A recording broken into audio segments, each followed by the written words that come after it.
Hello বন্ধুরা, good morning. Welcome back to my channel. তো তোমরা সবাই কেমন আছো? আশা করছি ভালো আছো। আমিও বেশ ভালো আছি। তো দেখো, সকাল এখন প্রায় 8টা বাজে। আমি উঠে গেছি। উঠে আমি ঝাঁটা শুরু করে দিয়েছি। এখন সবাই শুয়ে আছে। বাবা সকালে উঠেই দোকানে চলে গেছে। তো আমি ঝাঁট দিতে শুরু করে দিয়েছি। ঝাঁটটা শেষ হলে আজকে ঘরটা মুছে নেবো। আমি প্রায় প্রতিদিনই ঘর মুছি, কিন্তু কোনো দিন একদিন পরও ঘর মুছি। তো দেখো, আমি ঘর মুছা শুরু করে দিই, তাড়াতাড়ি করে ঘরটা মুছে নিই। আমাকে কিন্তু সকালের কাজটা করতে বেশ ভালোই লাগে, কারণ সকালের কাজটা করলে শরীরটা পুরো ফ্রি লাগে। তো দেখো, আমি সকালের কাজটা করে নিয়েছি, ঘরটা মুছে নিয়েছি তাড়াতাড়ি করে। আমি প্রত্যেকটা ঘর মুছে চলে এসেছি ডাইনিংয়ে মুছতে। তো ডাইনিংটা মুছে দিলাম। আমাদের অনেক বড় ডাইনিংটা, তাই মুছতে একটু দেরি হয় ডাইনিংটা, তাই তাড়াতাড়ি করে আজকে মুছে নিলাম। মুছে নিয়ে আমি ডাইনিংটা মুছতেই দেখি আজকে তো আমাদের দাদাভাই উঠে গেছে। আজকে উঠে গেছে বলে আজকে রবিবার ছুটির দিন, তো ও গেছে আজকে চুল দাড়ি কাটতে। তো এত গরমে তো ও বলছে আমি চুল দাড়ি রাখতে ভালো লাগছে না, তাই চুল দাড়ি কাটতে গেছে। না তো ও কোনোদিনও তো তাড়াতাড়ি ওঠে না, ও কাজ ছাড়া কোনোদিনও তাড়াতাড়ি উঠে না। ও উঠে সকালবেলা 10:30টার দিকে। তো আজকে প্রায় 9টা বাজে, 9টার দিকে ও উঠে গেছে। উঠে গিয়ে আমি সকালে বিছানাটা ঝেড়ে দিই। না তো আমি এরকম বিছানা কোনোদিনও ঝাড়তে পারি না। ও সকালে উঠে আমার স্নান টান হয়, তারপরেই আমি বিছানা ঝাড়তে পারি। তা বললাম যে উঠেই গেছে, তা বললাম যে বিছানাটা ঝেড়েই দিই তাহলে। বিছানাটা ঝাড়তে ঝাড়তে আমি চলে এসেছি বাইরের দিকে। দেখো, পাশে আমাদের সজনে গাছ আছে। তো দেখো, তোমাদের দাদাভাই যাচ্ছিলো সেলুনে, তো ও বললো যে সজনে ডাঁটা আছে, তো থামো আমি দিয়ে দিচ্ছি। তো ও আমাকে সজনে ডাঁটা দিল কটা। সে কিন্তু আমাদের গাছ না, ওটা লকের গাছ। তো দেখো, আমি নিয়ে চলে সেদিকে, বাবাও চলে এসে বাজার নিয়ে, কত এক গাদা বাজার নিয়ে এসে। তো চলো দেখি আজকে কী বাজারে নিয়ে এসছে। বাজারে তো অনেক কিছু নিয়ে এসছে বাবা। নিয়ে এসছে কী ঝিঙে নিয়ে এসে, তারপরে ঢেঁড়স নিয়ে এসে, আলু নিয়ে এসছে, গাজর নিয়ে এসছে। বাপরে, মোচাটা নিয়ে এসে, মোচাটা কিন্তু অনেক বড় আছে। তো ভাবছি আজকে মোচাটা করব কি না। তো দেখা যাক আজকে কী রান্না হবে। আর কি নিয়ে এসে দেখি, তো বিট নিয়ে এসছে। ও বলেছিল বাবাকে বিট আনতে, তাই আজকে বাবা বিট নিয়ে এসছে। আর নিয়ে এসে পেঁয়াজ, আলু। আর কিছু নাই বাজারে। আর দেখি কী নিয়ে এসছে। বাবা নিয়ে এসে মনে হয় ছোটো মাছ। হ্যাঁ, ছোটো মাছ। তো ছোটো মাছ বাবার খুব প্রিয়। তো বাবা দিয়ে ছোটো মাছ নিয়ে ঝাল করে দেবো, মামুনি খুব ভালো লাগে খেতে। আমি এদিকে চলে এসেছি ব্রাশটা করতে। এবার ব্রাশটা সেরে নিয়েই তাড়াতাড়ি করে আমি চলে যাব স্নান করতে।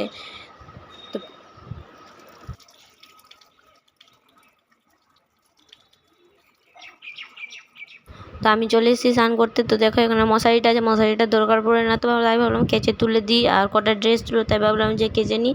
তো চলো স্নান করে আমি তোমাদের সাথে দেখা করছি। দেখো, অলরেডি আমার স্নান হয়ে গেছে। তো এত গরম যে আমি সম্পূর্ণ চুলটা ভিজাতে পারছি না। তো শ্যাম্পু ছাড়া আমি কোনোদিনও চুল ভিজাই না, সামনেটুকু একটু জল দিই। আর ওয়েদারটা ঠান্ডা থাকলেই আমি হয়তো চুলে জল দিই না। তো আমি জল দিই না, কারণ আমার চুল শুকোতে খুবই প্রবলেম হয়। তো দেখো, আমি হালকাভাবে সামনে একটু জল দিয়ে দিয়েছি। আর আমি আমার চুল আঁচড়াতে খুবই কষ্ট হয়, তাই আমি কোনোদিনও চুলে জল দিই না। তো চুল আঁচড়ানো হয়ে গেছে, তো ঠান্ডা সিঁদুরটা পরে নিই। সিঁদুরটা পরে নিয়েই আমি চলে যাব ঠাকুর ঘরে পুজো করতে।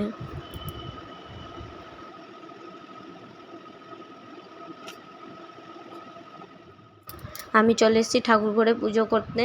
তো সকালে সম্পূর্ণ পুজোটা বাবা করেই চলে যায়। তো বাবা সকাল সকাল উঠে, তো আমি শিবে জল ঢেলে দিই। আমাদের শিবলিঙ্গটা আছে বাড়িতেই, তো শিবলিঙ্গটাতে জল ঢেলে দিলাম। জল ঢেলেই আমি ফুলটা চাপিয়ে দিলাম। তো বাবা সকালেই কিন্তু ফুল নিয়ে আসে। বাবা কিন্তু খুব সকালে উঠে, তো বাবা ফুল নিয়ে আসে। আর ছাদেও কটা ফুল থাকে আমাদের গাছে, তো সেখান থেকেও নিয়ে আসে। তো আজকে মনে হয় জবা ফুলটা হয়নি, তাই বাবা হয়তো নিয়ে আসেনি, গাঁদা ফুলটা কিনে নিয়ে এসছে। তাই ভাবলাম যে চলো পুজোটা সেরেই নিই তাড়াতাড়ি করে। ধূপকাঠিটা জ্বালিয়ে নিই। আর ধূপকাঠিটা জ্বালিয়ে নিয়ে আমাদের সাই বাবার বইটা আছে, সাই বাবার বইটা পড়ে নেবো। সাই বাবার বইটা পড়ে নিয়েই আমি পুজোটা সেরে নেব।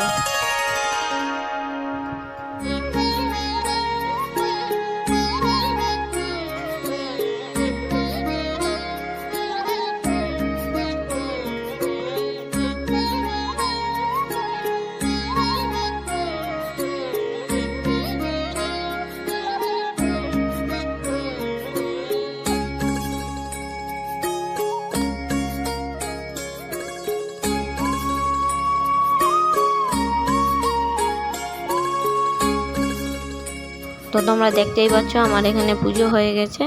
তো পুজো করা শেষে প্রণামটা করে নিই। প্রণাম করে নিয়ে আমি চলে যাব রান্না করে। তো দেখো, আমি এখানে এসে ভাত চাপিয়ে দিয়েছি। আজকে ছোটো হাঁড়িতেই ভাত চাপিয়েছি, কারণ মামুনি বললো আজকে একবেলারই ভাত করতে। দিয়ে ওই বেলাতে মামুনি বললো যে একটু পোলাও করে দেবো। দিয়ে তাই বললাম যে ঠিক আছে, তাহলে আজকে অল্প একটু চাল নিয়ে আমি ভাত করে দিই। চলো চলো ভাতটা চাপিয়ে দিই, ভাতটা চাপিয়ে নিয়ে আমি চলে যাব একটু ছাদে। ছাদে আজকে কয়েকটা কাপড় কেচেছিলাম, তাই বললাম যে চলে যাব ভাতটা চাপিয়েই। ভাতটা ঢাকা দিয়ে আমি চলে এসেছি। তো দেখতেই পাচ্ছ আমি কাপড়গুলো নিয়ে ছাদে চলে এসেছি। ছাদে এতটা রৌদ্র মনে হচ্ছে, বুঝতে পারছি না, ঠিক সিঁড়িতে আছে তাহলেই বুঝতে পারছি এতটা তাপ ছাড়ছে। মানে কদিন আগে এত ওয়েদারটা একটু ঠান্ডা ছিল, দুটা দিন তো বেশ ভালো লাগছিল। এই কদিনে এতটা গরম যে এখন দরজাটা না খুলতেই এত তাপ। তবু দেখতেই পাচ্ছ দরজাটা খোলার পর কতটা রৌদ্র আছে, তাকানো যাচ্ছে না রোদের দিকে, এতটা চারপাশে রৌদ্র, মানে একটুও বাতাস নেই কিছু। তো চলো আমি কাপড়গুলো মেলে দিই তাড়াতাড়ি করে। খুব রৌদ্র লাগছে, কিন্তু ভালো লাগছে না এত রৌদ্রে, কিন্তু কিছু করার নেই, কাপড় তো মেলতেই হবে ছাদে। এগুলো বড়োগুলো তো আমি নিচেই মেলতে পারি না, দিয়ে নিচে জায়গা নেই, তাই ছাদেই মেলতে হয়। আর ছোটোগুলো যা থাকে তো আমি নিচেই মেলে দিই সব, তাই আমি ছাদে নিয়ে চলে এসেছি। তো দেখতেই পাচ্ছ এখানে, তোমরা ভাবছো যে তিরপালটা কেন রাখা আছে, তিরপালটা রাখা আছে এই কারণে যে এতটা কটা দিন আগে যে এতটাই রৌদ্র ছিল যে জলের ট্যাঙ্কিটা এতটা গরম হচ্ছিলো, তাই তোমাদের দাদাভাই কী করেছিল, জলের ট্যাঙ্কিটা ঢাকা দিয়েছিল তিরপাল দিয়ে। তারপরে কিছুদিন আগে খুব বাতাস চলছিল, তাই তিরপালটা খুলে দিয়েছে। তো মামনি বললো বৃষ্টি হোক তো তিরপালটা ধুয়ে নিয়ে তুলে দেবো। তো দেখো আমি কত তাড়াতাড়ি কাপড়টা মেলছি, ভাবছি যে একটু তাড়াতাড়ি করে হয়ে গেলেই প্রাণটা বাঁচে এত রৌদ্রের থেকে। এত রৌদ্র না পারতে মাথায় কাপড় নিয়েছি, এত রৌদ্র লাগছে, তাকানো যাচ্ছে না কোনো মতন। তাই আমি কোনো মতন কাপড়টা মেলে নিয়েই আমি ঝট করে বেরিয়ে গেছিলাম।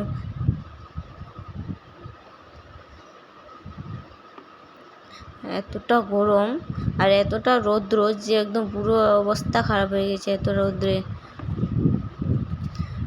এত রৌদ্র, মানে রোদে তাকানো যাচ্ছে না, এত টেম্পার আছে রোদ্রের আজকে।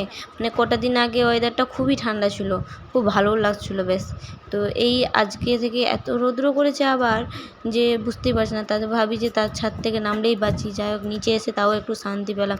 দেখো বাবা বাজার থেকে আসার সময় দুধ নিয়ে চলে এসেছিলো, আর এদিকে ভাত চাপিয়ে দিয়েছি।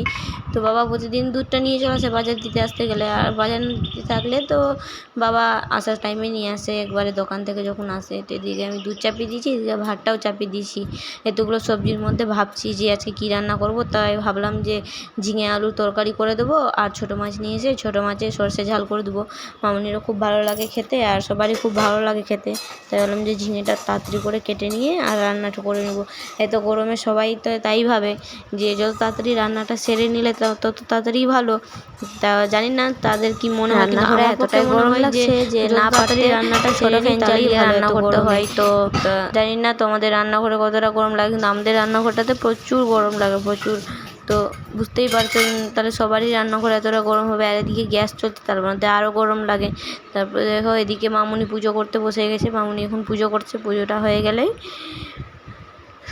তো দেখো এদিকে মাছ ভেজে রেখেছি, মাছের ঝোল করব। আর এদিকে বাবা আম নিয়ে এসেছিলো কদিন আগে, তো আমগুলো কাঁচা ছিল, এবার একটু হালকা হালকা পেকে গেছে, তাই মামুনি বললো চলো আমটা কেটে দিই, তাহলে বাবা খাবে, সবাই খেতে পারবে। দেখো আমগুলো কি হলুদ লাগছে দেখতে, কিন্তু আমগুলো কিন্তু বেশ মিষ্টি লাগছিলো খেতে, খুব ভালো হয়েছিল আমগুলো। তারপরে বিকালবেলা চলে এসেছিলাম ছাদে। বিকালবেলা ছাদে জল দিতে, আমাদের অনেক কিছুর গাছ লাগানো আছে। এটা দেখতে পাচ্ছ বাদামের গাছ আছে, আমরা বাদামের গাছ বাড়িতেই লাগিয়েছে মামুনি, অনেক কিছুর গাছ লাগানো আছে। বাদাম কিন্তু হয়েছে অল্প, ছোটো ছোটো বাদাম গাছ হয়েছে। তো প্রতিদিন মামুনি এসে ছাদে জল দেয় পাইপ দিয়ে, কোনো কোনো দিন আমিও দিয়ে দিই, কোনো দিন তোমাদের দাদাভাইও দেই জল। তো আজকে মামুনি জল দিচ্ছে। দেখো বাদাম গাছ আছে, অনেক কিছুর গাছ লাগানো আছে। আর এদিকে দেখছো বাড়ির পিছনে আমাদের ছোট্ট দেখে একটা বাগান আছে, এখানে অনেক কিছুর গাছ লাগানো আছে, কিন্তু পটলের গাছ আছে, জবা ফুলের গাছ আছে, আর একটা পুঁই শাকের গাছ বেরিয়েছে ছোটো দেখে, আর টমেটোরও গাছ আছে কিন্তু সাথে। আর এখানে দেখতে পাচ্ছ কত বড় গাছ আছে একটা, ওটা আছে আমাদের বরবটি গাছ। বরবটি লাগিয়েছে মামুনি, বরবটি কিন্তু এর আগেও হয়েছে, বিয়ের আগেটাও হয়েছিল আমাদের বিয়ের আগে, এবার আবার লাগিয়েছে মামুনি। তো গাছটা দেখছো কত বড়োটা হয়েছে। আর এখানে দেখো এখানে ফুলের গাছ আছে, এই ফুলটার নাম জানি না, ভুলে গেছি, তো মামুনি জানে নামটা। আর এই ফুলটা তো আমাকে চুল খোলা অবস্থায় কানের সাইডে গুঁজে লাগাতে আমাকে খুবই ভালো লাগে, লাল টকটকা দেখতে, কিন্তু আমাকে খুব সুন্দর লাগে খোলা চুলে। আর এদিকে আমাকে মামুনি দেখাচ্ছিলো যে দেখো কতগুলো আম হয়েছে, কিন্তু ভাবছিলাম যে একটু ছাদে আরও সাইডে থাকলে আমগুলো হাত দিয়েই পারতে পারতাম, কিন্তু কি করব, কিছু করার নেই। আমের গাছটা একটু দূরে আছে, তো কেউ যায় কি যায় না জানি না। তো দেখতেই পাচ্ছ এখানে বাগানটার ইসে কত জঙ্গল হয়েছে আমাদের বাড়ির পিছনটাতে। আর এটা যে গাছটা দেখতে পাচ্ছ ছোট ছোট পাতা, এটা কিসের গাছ জানো? এটা আছে চন্দন গাছ। এটা চন্দন গাছ মামুনি সে অনেক দিনেই লাগিয়েছে, এতদিনে এত বড়টা গাছ হয়েছে। এটা অন্যদিকে ছিল। এত গরম যে আর থাকা যায় না, এত গরম, পুরো অবস্থা খারাপ। এত বিকালের দিকে এসছি, সন্ধ্যের দিকে, তাও এক ফোঁটা বাতাস নেই, একটা গাছের পাতা অবধি নড়ে না, এতটা গরম লাগছে। তারপরে মামুনি দেখো বিকালের দিকে আইসক্রিম বসিয়েছিল। বিকাল বলতে কি দুপুর দুপুর দিকে আইসক্রিম বসিয়েছিল। তো এই আইসক্রিমের বাটিটা আমরা আইসক্রিম খেয়েছিলাম, এই আইসক্রিমের বাটিটা